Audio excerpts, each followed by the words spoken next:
नमस्कार दोस्तों, जवाहर लाइव में आप सभी का स्वागत है।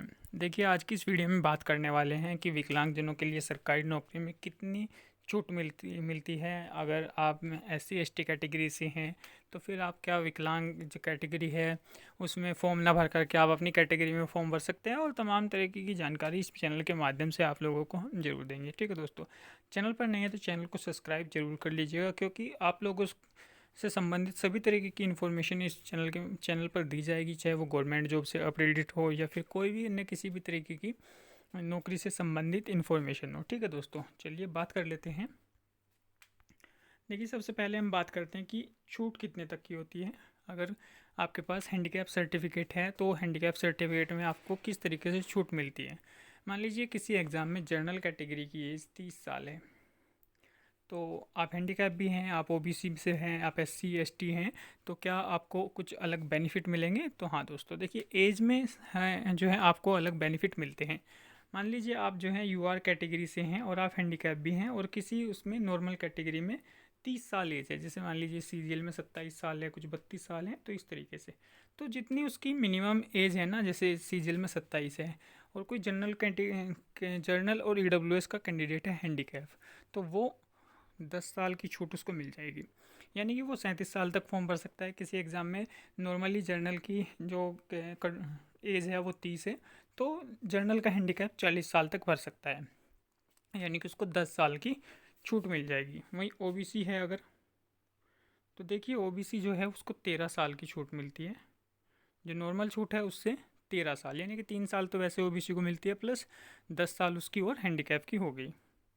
वहीं एस सी एस टी है तो उसको 15 साल, यानी कि कोई S C S T candidate है वो 30 साल का है और 30 एज उसमें मांगी गई है, तो वो आपका जो है सीधा सीधा 45 साल तक भर सकता है। ठीक है दोस्तों, तो इस तरीके से आप लोगों को सरकारी नौकरी में छूट मिलती है। यानी ये कह लीजिए आपकी जो भी कैटेगरी है उसमें 10 साल का और रिलैक्सेशन आप लोगों को एक्स्ट्रा मिलता है। ठीक है, अगर आप S C S T candidate, जो एस सी एस टी की नॉर्मल जो छूट है, जो एज में छूट है, उससे 10 साल और आपको ज़्यादा मिलेंगे। ठीक है दोस्तों, तो ये तो था एज का प्रावधान। हर एक एग्ज़ाम में ऐसा ही होता है, कोई भी सरकारी नौकरी का आप पेपर दोगे, कोई भी फॉर्म आएगा, कोई भी नोटिफिकेशन आएगा, उसमें इसी तरीके से आपको एज में छूट मिलेगी, यानी कि 10 साल की छूट आप लोगों को मिल जाएगी। चलिए बात कर लेते हैं। अब देखिए, काफ़ी सारे एग्ज़ाम्स ऐसे होते हैं कि आप एस सी कैंडिडेट हैं या आप एस टी कैंडिडेट हैं, और हैंडीकैप की कट ऑफ मान लीजिए चली गई 55 नंबर, और एस टी कैंडिडेट की कट ऑफ गई 52 नंबर। ठीक है, वहीं एस सी कैटेगरी की कट ऑफ चली गई 54 नंबर। तो इस तरीके से कई फॉर्म में ऐसा हो जाता है, खास करके बैंकिंग फॉर्म में बहुत ज़्यादा ऐसा होता है, रेलवे में भी कई बार ऐसा हुआ है, और एसएससी में भी अब एसटी से ऊपर ही कट ऑफ चली जाती है। तो आप एससी कैंडिडेट हैं और आप हैंडीकैप भी हैं, तो क्या आप ने जो है इस साल मान लीजिए फॉर्म भरा और आपके एसटी कैटेगरी के जितने मार्क्स आ गए और हैंडीकैप की कट ऑफ ज़्यादा चली गई, फिर आपके मन में आया कि नहीं, मुझे तो अगली बार मैं अपनी कैटेगरी से भरूंगा, एसटी कैटेगरी डालूंगा, एससी कैटेगरी डालूंगा, या कई कई बार ऐसा हो जाता है ओबीसी में भी एक्सेप्शनल केस हो जाता है, लेकिन जनरल में तो बहुत ही कम, रेयर ही, बहुत ही ज़्यादा कम होता है। ठीक है दोस्तों, ऐसा कि जनरल हैंडीकैप की कट ऑफ जनरल कैटेगरी से ज़्यादा चली जाए, बाकी अदर कैटेगरी से ज़्यादा जाने के पूरे पूरे चांसेस होते हैं। तो आपके मन में आया कि मैं अपनी कैटेगरी भरूंगा, इस बार जो है मैं हैंडीकैप कैटेगरी नहीं भरता, तो क्या लास्ट में आपको किसी तरीके की कोई दिक्कत होगी या नहीं होगी, वो हम इस चैनल के माध्यम से बताएंगे। देखिए दोस्तों, कुछ एग्ज़ाम ऐसे होते हैं जिनमें होता है मेडिकल, जिनमें मेडिकल होता है, और कुछ ऐसे होते हैं जिनमें मेडिकल नहीं होता।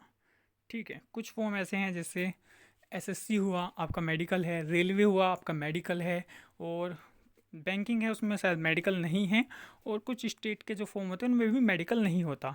तो कुछ फॉर्म ऐसे हैं जैसे रेलवे है, उसमें आपने देखा होगा कि लास्ट में मेडिकल होता है, अच्छा खासा मेडिकल होता है, और एसएससी में भी मेडिकल होता है। जिन जिन में एग्ज़ाम में आपका मेडिकल होगा ना, उस एग्ज़ाम में आपको हैंडीकैप सर्टिफिकेट लगाना पड़ेगा, क्योंकि हैंडीकैप लोगों की उसमें अलग से सीट इसीलिए दी जाती है कि आपकी आपका लास्ट में जाकर के कोई दिक्कत ना हो।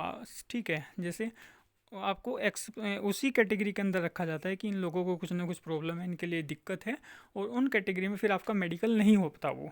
ठीक है, जैसे रेलवे में क्या होता है, रेलवे में आप देखोगे तो हर एक जो नॉर्मल कैंडिडेट है उसका पैर भी चेक होते हैं, हाथ भी चेक होते हैं, प्रॉपरली चेक होता है सब कुछ। वो स्टेशन मास्टर भी बन सकता है और हैंडीकैप स्टेशन मास्टर नहीं बन सकते। अगर वो जूनियर असिस्टेंट या क्लर्क वगैरह बन रहा है तो फिर उसको थोड़ी सी प्रॉब्लम भी है, तो उसको ले लेंगे। लेकिन ज़्यादा प्रॉब्लम है, जैसे 40% तक की प्रॉब्लम है, तो उसे वहाँ से भी बाहर कर दिया जाएगा। एक नॉर्मल कैंडिडेट को अगर आपने मान लीजिए आपने ही ऐसी कुछ गलती कर दी तो फिर आपको जो है बाहर कर दिया जाएगा कहीं मेडिकल में। तो मेडिकल का ही सिस्टम ये होता है कि उसके लिए आपको छूट दी जाती है। अगर मेडिकल के एग्ज़ाम में आप भरोगे जिसमें लास्ट में मेडिकल है, तो आपको बाहर किया जा सकता है। 100% चांस नहीं है कि आपको बाहर ही करेंगे, लेकिन फिर भी 50% चांस ऐसे हैं कि आपको बाहर कर दिया जाएगा। 50 ऐसे हैं उसमें आपको ले लिया जाएगा। वो सामने डीवी जो करा रहा है, मेडिकल जो करा रहा है, उसके ऊपर डिपेंड करेगा, लेकिन चांस आपका रहेगा बाहर आने का भी, अगर आपने हैंडीकैप सर्टिफिकेट नहीं लगाया। कुछ एग्ज़ाम ऐसे होते हैं जिनमें मेडिकल नहीं होता और उनकी कट ऑफ अगर इस तरीके से जाती है तो आप भर सकते हैं। कोई ऐसी ज़रूरी नहीं कि आपको हैंडीकैप सर्टिफिकेट लगाना ही लगाना है। अगर आपका हैंडीकैप सर्टिफिकेट बना है तो बस उस बशर्ते उसकी जो कंडीशंस है वो आप देख लीजिएगा, कहीं आप फाइनल में बाहर तो ना हो जाओ इस चीज़ के चलते कि आप हैंडीकैप हैं और आपने हैंडीकैप सर्टिफिकेट पे येस नहीं किया और हमारे यहाँ जॉब जो है वो अलग से थी इन लोगों की और आपको मेडिकल करना पड़ेगा। मेडिकल में फेल हो गए तो फिर दिक्कत हो सकती है। ठीक है दोस्तों, तो इन चीज़ों को जो है आप थोड़ा सा ध्यान दीजिएगा, उस नोटिफिकेशन को अच्छे से पढ़िएगा, उसमें देखिएगा कि मेडिकल है या नहीं है। मेडिकल है तो किस तरीके का मेडिकल है, क्या उसमें हम लोगों को लिया जा सकता है। ठीक है, तो इस तरीके से आप SC ST की कट ऑफ जो है वो ऐसे, फिर भी कई बार ऐसा होता है कि ST की कट ऑफ हैंडीकैप से नीचे ही रहती है। अगर आपने ऐसी गलती कर दी तो आपको बाद में पछताना भी पड़ सकता है। हर बार ज़रूरी नहीं होता कि हैंडीकैप कैटेगरी की कट ऑफ जो है वो ज़्यादा ही जाए। तो सोच समझ करके आप इतने समझदार तो हैं ही कि खुद डिसीजन ले सकते हैं कि क्या मेरे लिए बेटर है क्या नहीं है। ठीक है दोस्तों, तो इस चैनल के माध्यम से बस यही बताना था आप लोगों को कि आपको बाहर भी किया जा सकता है और कुछ चांस ऐसे भी हैं कि आपको ले भी लिया जाए।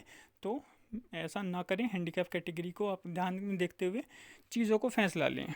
ठीक है दोस्तों, हाँ, जिनमें मेडिकल नहीं है उनमें कोई दिक्कत होने वाली आपको नहीं है। थोड़ा सा मेडिकल वाले में रिस्क ज़रूर होगा आपका। ठीक है दोस्तों, बाकी कोई इन्फॉर्मेशन होगी इस चैनल के माध्यम से तो आप लोगों को ज़रूर दी जाएगी।